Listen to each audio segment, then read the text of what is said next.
आज आम्ही बनवणार आहोत वडापाव. त्याच्यासाठी आम्ही घेतले आलं, धुतलेली मिरची, कोथिंबीर, लसूण. ती आपण थोडी मिक्सरला लावून घ्यायची पहिली. हे आता मी बटाटे घेतले बॉईल करून.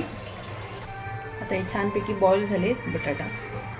आता मस्त कढई तापलेली आहे, त्याच्यात थोडंसं तेल टाकून घ्यायचं. त्याच्यात राई टाकायची.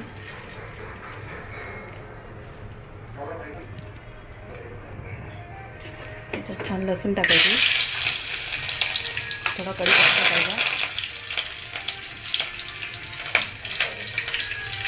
आणि ही जी पेस्ट बनवली आहे आपण मगाशी जे सांगितलं ती पेस्ट टाकायची आणि त्याच्यामध्ये कोथिंबीर टाकायची.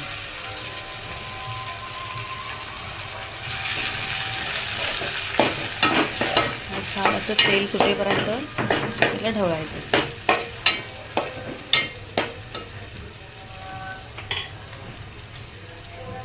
त्याच्यात हळद टाकायची,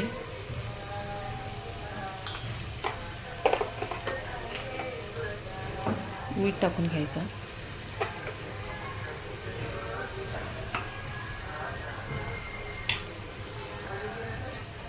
आणि मस्त त्याला मिक्स करून घ्यायचं.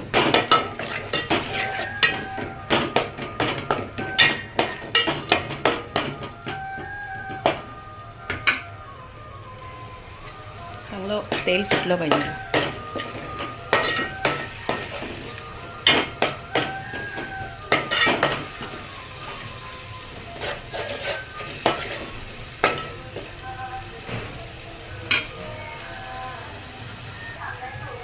छान झालेले असं त्याच्यात हे बटाटा टाकायचा. अशी छानपैकी भाजी झालेली आहे. आता ती थोडी थंड झाली की नंतर वडे करायला घ्यायचं. अशा प्रकारे आपले हे वडे झालेले आहेत. आता फक्त तळायचे. आता इथे मी कढई ठेवले, त्याच्यामध्ये तेल ठेवले गरम व्हायला आणि आता ह्याची तयारी. कधी पण पीठ मळताना ना ह्याच्यामध्ये थोडं हळद टाकायचं आणि मीठ टाकायचं. असं छानपैकी ते पीठ मळून घ्यायचं. अशा प्रकारे हे वडे असे छान वडे बनलेत. हे असे वडे बनलेत मस्त की पावासोबत होऊ शकतात.